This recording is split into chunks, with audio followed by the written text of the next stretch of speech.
Mga kababayan, medyo matagal na tayong hindi gumawa ng reaction video. Ito nga'y kaugnay kay Epifanio Labrador.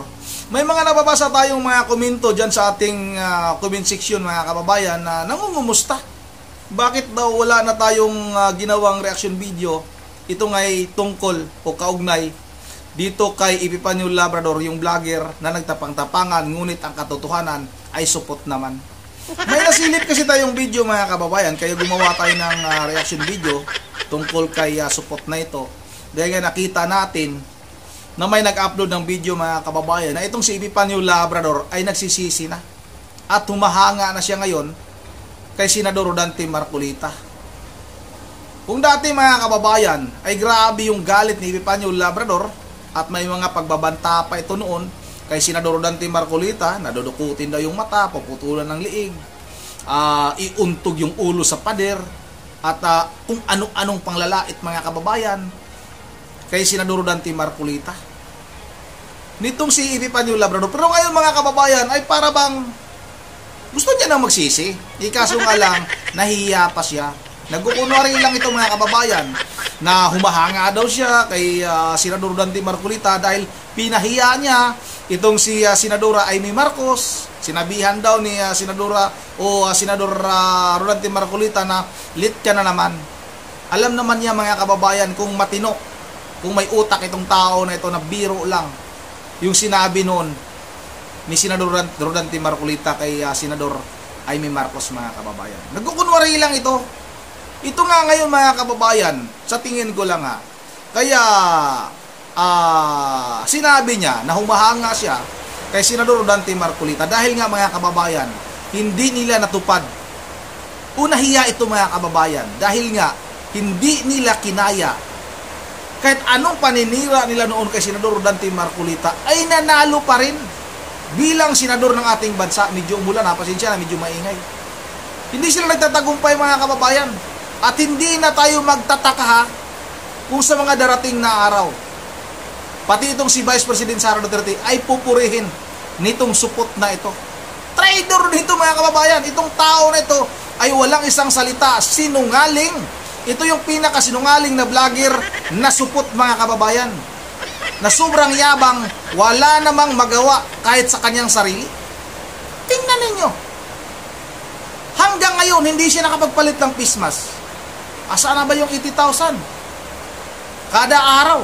O hindi bababa sa 80,000 kada araw yung tinatanggap mo, pero pismas hindi ka makabili. Sobrang yabang nitong tao na ito, mga kababayan.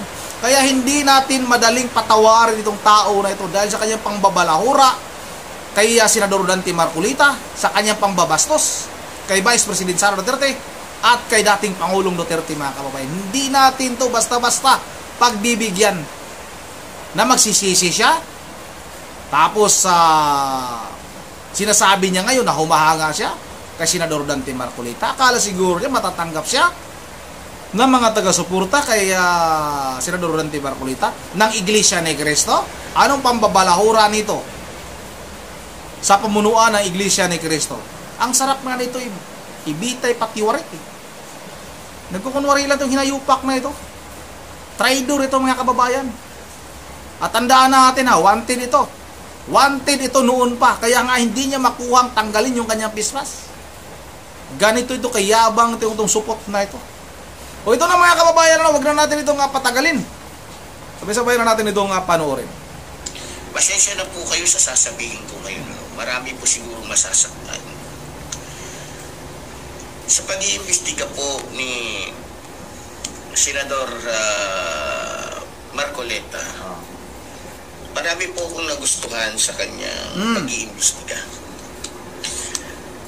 At napansin ko, pinagmasdan ko, napapahanga niya ako sa kanyang...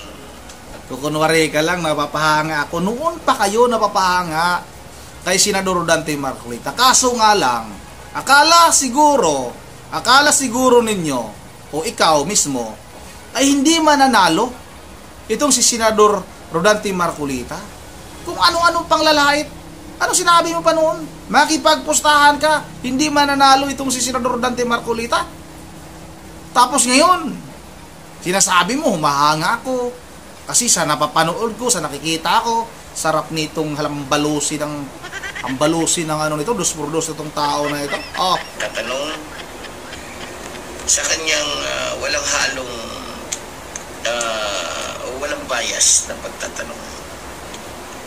Sa katunayan, nakatikim pa nga nakatikim pa nga yung traitor na kapatid ng ating Pangulo na si Amy Marcos.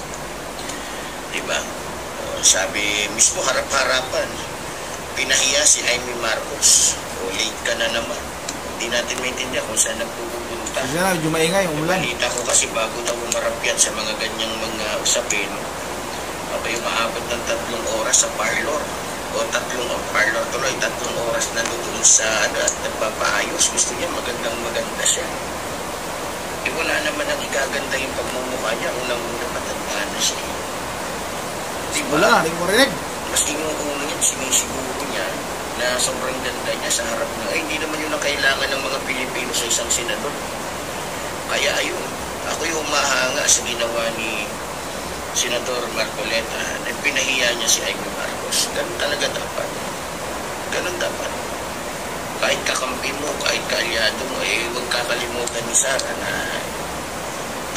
ni Amy na hindi naman si Marcoleta o si Senador Marcoleta PDP at lalong hindi naman siya Black Duterte Black. Diba? So, pag-usapan natin ito pong si Congressman Ko o Saltico.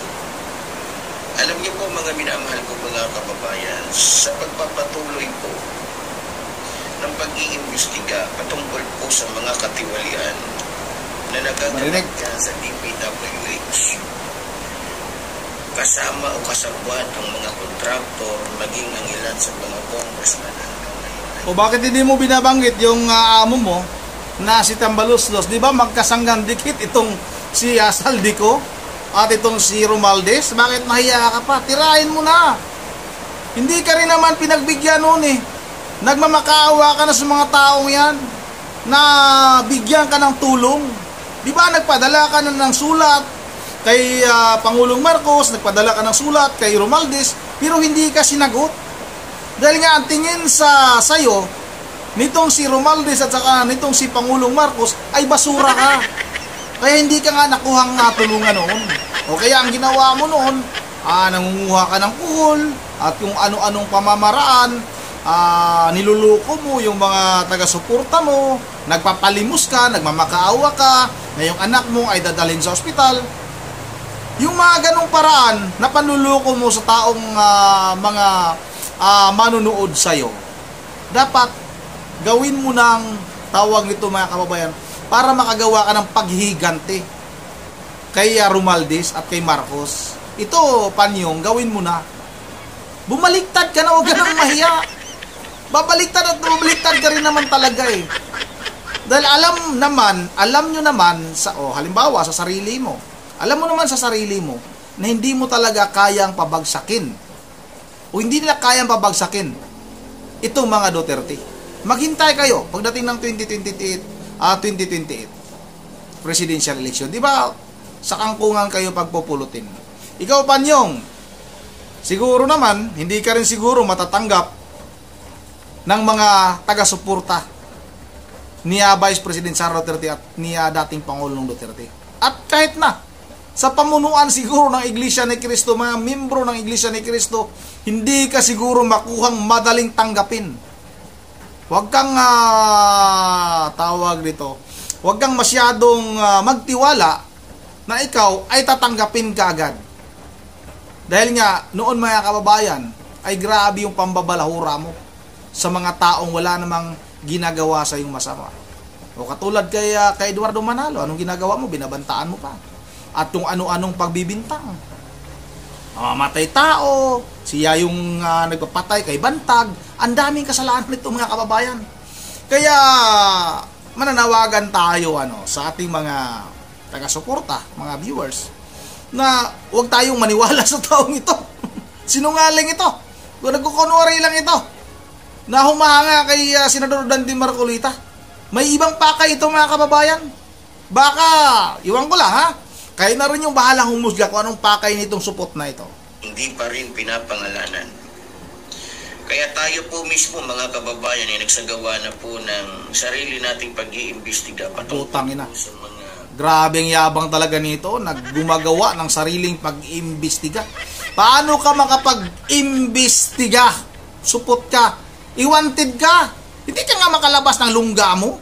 Tantang yabang nito magsalita itong hinayupak na ito eh. Tingnan mo yung pismas mo, hindi mo nga mapalit-palitan, hindi ka nga makabili ng pismas. Tapos makuha mo pang mag-imbestiga. Ang kapal ang mukha nitong hinayupak na itong yabang-yabang nitong. Sarap nito. Sungal-ngalin kita eh. Congressman na maaari o mga politiko na maaaring maging kasabwat Sus. sa nagaganap na malaki o malawakang katiwalian sa buong bansa. Meron po akong napanood mga kababayan. Ano yon? Ako sa totoo lang, hindi ko kasi masyadong nakita noon si Senador Marcoleta kung paano mag-imbestiga. Ang akala mo kasi noon, may magbabayad sa'yo. Akala mo kasi noon, pupunduhan ka rin nitong si Romualdez at nitong si Pangulong Marcos. Kaya nga, tinitira mo ng tinitira talaga itong si Senador Dante Marcoleta at itong mga Duterte mga kababayan. Kasi akala siguro niya, makakakuha siya ng pundo katulad ng ibang vlogger na binabayaran mga kababayan. Ito kasi, hindi naman kasi ito dapat pagkatiwalaan. Sino bang maniniwala sa isang vlogger na ito? Na yung mukha nga niya, hindi niya mailalantad, di ba? Maniniwala ba? May maniniwala ba sa taong ito? Kaya nabigo ito ngayon. Kaya nagkukunwari ito na humahanga kay Senador Dante Marcoleta. Kasi napahiya itong hinayupak na ito. Sobrang napahiya ito sa nangyari dahil nanalo si Marcoleta. Pero sa pinamala, sa pinakita niya sa aking katapangan para durugin, paaminin yung mga involved sa korupsyon. Alam niyo naman po ako, pagdating sa ganyang bagay, ako po'y mabilis mapahanga. Sus. At sana sa pamamagitan ng ating butihing Senador Ano ba? Marcoleta, sa pamamagitan niya ay tuluyan ng mabuwag. Kasi alam niyo sa totoo lang, nakikita ko sa ginagawa ni Senador Marcoleta ngayon, nagiging katulong po siya o kaisa o kaagapay ng ating mahal na Pangulo sa pagbuwag sa mga masasamang elemento. Yun na nga mga kababayan, hanggang dyan na lang. Mukhang nakakarindi pakinggan niyang mga nagkukunwaring pananalita na yan. Ano ba tawag nito mga kababayan? Ano ba sinabi niya? Yung paghanga niya kay Senador Dante Marcoleta. Nakikita niya, ano bang sabi niya? Ulitin nga natin. Ano sinabi niya? Hindi ko masyadong naririndi ako. Ito nga, ulitin natin. At sana sa pamamagitan ng ating butihing Senador Marcoleta, sa pamamagitan niya ay tuluyan ng mabuwag. Kasi alam niyo sa totoo lang, nakikita ko sa ginagawa ni Senador Marcoleta ngayon. Yun ang mga kababayan, sa ating butihing senador na si Senador Dante Marcoleta. Ganon kakapal ang mukha nitong si Epipanyo Labrador mga kababayan. Dahil nga hindi lala nakuhang pabagsakin itong si Senador Dante Marcoleta, kung ano-ano yung mga paninira, kung ano-ano yung mga kasinungalingan na binabato ng tao nito kay Senador Dante Marcoleta. Tapos ngayon, humahanga siya kay Senador Dante Marcoleta. Sampalin ko yung pagmumukha mo eh. Ay kung noon, ang yabang-yabang mo, kung ano-anong paninira yung sinasabi mo kay Senador Dante Marcoleta, bigla na putol mga kababayan. Tapos ngayon, dahil nga nanalo na itong si Senador Dante Marcoleta, humahanga ka na ngayon. Dahil nga hindi ka nagtagumpay. Akala mo kasi noon, babayaran ka ng mga tao na kumakalaban kay Senador Dante Marcoleta. Ngunit nga, wala kang natanggap kahit 5 duling. Kaya yung ginagawa mo, nagpapalimos ka, nagmamakaawa ka sa mga taga-suporta mo, nangunguha ka ng kuhol, kung ano-ano yung mga panlulukom yung ginagawa sa mga taga-suporta mo, yung mga tanga, nandiyan pa ba yung mga tanga-tanga taga-suporta? Nitong si Epipanyo Labrador, nandiyan pa ba kayo? Nagtsatsagaan itong tao na ito na wala naman itong matinong sinasabi. Nako, Yun na nga mga kababayan, nandito lang muna, no?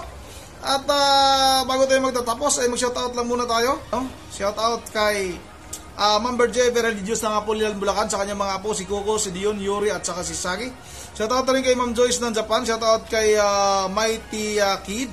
Shoutout na rin kay Freddy De Los Santos. Shoutout na rin kay Enrique Villapania. Shoutout kay Doms Rio. Shoutout kay Ason Ihanda. Shoutout kay Nightmare Night. Shoutout na rin kay Elmer Sayas. Shoutout kay Apple Cabas. Shoutout na rin kay Maybelline Balikaw ng Ilocos Norte. Shoutout na rin kay Domingo Bulaong. Shoutout kay Arnel Sisi. At kay Bon Cruz, kay G at kay Jis Burak. Yun ang dito lang muna. At once again, this is Ronnie TV mo. Ingat tayo lahat. God save the Philippines.